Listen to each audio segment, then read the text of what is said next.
Do you know many people are having trouble with checking their transmission fluid? Don't worry. In this video, we'll show you how you do this.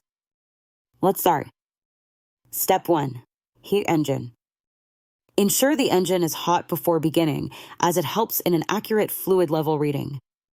Step 2. Shift gears. With the engine running, shift through all gears, returning to park to stabilize the fluid. Step 3. Find dipstick. Locate the transmission dipstick in the engine compartment.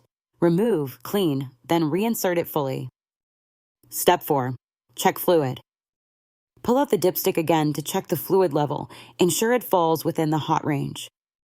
Step 5. Add fluid. If needed, add DEXRON VI fluid, but be careful not to overfill it. With these steps, you should now be able to check and add transmission fluid with confidence. Still need help?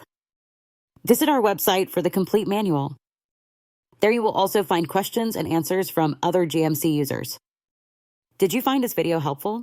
By subscribing, you help us continue to answer users' questions. So, subscribe to our channel.